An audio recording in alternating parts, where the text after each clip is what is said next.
मोदी जी इस बात को समझ नहीं पाएंगे कि मेरे पिताजी को विरासत में धन दौलत नहीं मिली, मेरे पिताजी को विरासत में शहादत की भावना मिली।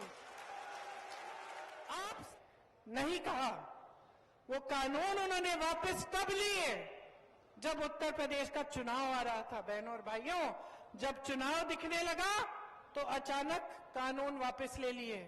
जब 600 किसान शहीद हो रहे थे तब कुछ नहीं किया। जब आपका मंत्री, इनकी सरकार का मंत्री उत्तर प्रदेश में और उसका बेटा जीप के पहियों के नीचे किसानों को कुचल रहा है, तो आप मंत्री को बचा रहे हो, उसके बेटे को बचा रहे हो। मैंने जाने की कोशिश की, उनके परिवार से मिलने के लिए मुझे गिरफ्तार कर दिया, लेकिन उनको गिरफ्तार नहीं किया जिसने किसानों को कुचला। ये सरकार चल रही है। तो अब ये सारी बातें आपके सामने हो रही हैं। मैंने आपको कहा देश की परिस्थिति समझो किस तरह की स्कीमें आ रही हैं, किस तरह से देश की सरकार बड़े खरबपतियों के लिए चल रही है, और फिर अपने अनुभव को समझो। अरे रोज सुबह उठते हो, नौकरी ढूंढने निकलते हो, क्या मिलता है? कोई मोदी जी टीवी में से निकल के आपको नौकरी दे रहे हैं? दुकान जाते हो, मोदी जी कहते हैं चुनाव आ रहा है, लो गैस सिलेंडर में से 200 माफ। 200 माफ? 1200 रुपए का सिलेंडर खरीद रहे हो आप। कहते हैं हम बड़ी स्कीम लाए हैं महिलाओं के लिए। बहनों सुनो, कहते हैं लो फॉर्म भरो, 1200 रुपए आपको दिलवाएंगे। आपको कहना चाहिए 1200 रुपए में मैं क्या खरीद पाऊंगी एक सिलेंडर आज के दिन में? कांग्रेस पार्टी स्कीम लाई है, 8,500 रुपए हर महीने आपको देंगे, सालाना 1 लाख रुपए देंगे। नौजवान खड़े हैं, नौजवानों को हम स्नातक पास को 1 लाख रुपए सालाना का अप्रेंटिसशिप देंगे। 30 लाख रोजगार खाली पड़े हैं। मोदी जी 10 सालों से आपको यहां पे इवेंटबाजी दिखा रहे हैं, लेकिन वो 30 लाख पद नहीं भर पाए। इतने बड़े प्रधानमंत्री हैं। मैं पहले कह रही थी, इनके जो नेता हैं कहते हैं कि अरे वाह मोदी जी जैसा कोई नहीं, ऐसे चुटकी बजाएंगे सारे जंग बंद हो जाएंगे दुनिया में। वाह, तो चुटकी बजाएं, रोजगार दें, चुटकी बजाएं, महंगाई कम करें, चुटकी बजाएं, नया अस्पताल बना के दें, आपको संस्थाएं बनाएं, जैसे पंडित जवाहरलाल नेहरू से लेकर सारे कांग्रेस के जितने भी नेता रहे प्रधानमंत्री उन्होंने बनाए। IIT, IIM, एम्स, ये सब किसने बनाया? ये चुटकी बजाते रहे और आप खाई में रहे और खड़े रहे, आप संघर्ष करते रहे, आप गरीबी में धंसे रहे, आपको मदद करने के लिए नहीं आए। ये बात समझ लीजिए भाई और बहनों। आपके दिलों में इस देश के लिए कुछ प्रेम होगा कि आप अपने बच्चों को सरहद पे भेजते हैं।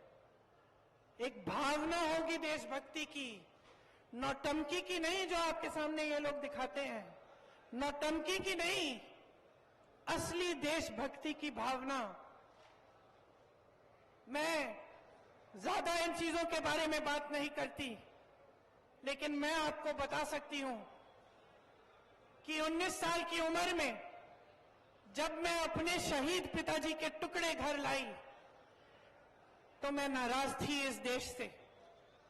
मैं नाराज थी, मेरे दिल में यह भावना थी। मैंने अपने पिता को भेजा, तुम्हारा काम था सुरक्षित रखना।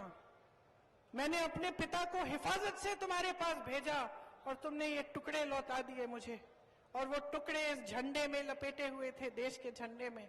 मैं नाराज थी। मैं समझती हूं शहादत की का क्या मतलब है। जैसे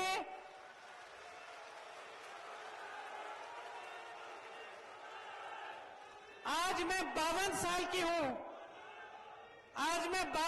की हूं, पहली बार मैंने ये चीज सार्वजनिक ऐसे मंच पे कही है, लेकिन वो जो नाराजगी थी मेरी, आस्ते आस्ते मैं समझी कि उस तरह की जो नाराजगी होती है वो सिर्फ उससे होती है जिससे प्रेम करते हैं हम।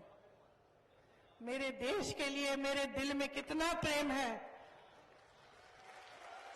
मैं कैसे समझाऊं।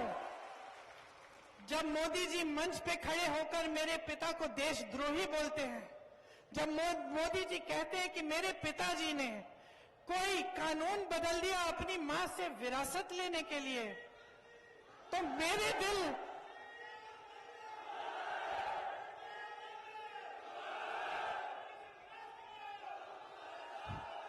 तो मोदी जी इस बात को समझ नहीं पाएंगे कि मेरे पिताजी को विरासत में धन दौलत नहीं मिली, मेरे पिताजी को विरासत में शहादत की भावना मिली।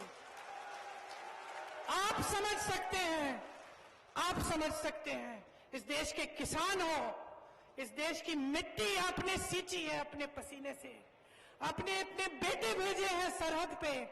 जब आपके बेटे शहीद होते हैं इस देश के लिए, तो मैं जानती हूं कि आपके दिल में क्या भावना है, क्योंकि वही भावना मेरे दिल में है। जो पुलवामा के शहीद हैं, जब वो हुआ, पुलवामा का हुआ, उनमें से कुछ परिवार यूपी के थे। उस समय मैं यूपी में थी, मैं गई उनके घर, और ज्यादातर परिवारों में पता है क्या बताया उन्होंने मुझे? जो बच्चे बचे थे उन्होंने कहा, दीदी हमको भी सेना में भर्ती होना है। एक लड़की थी, उसका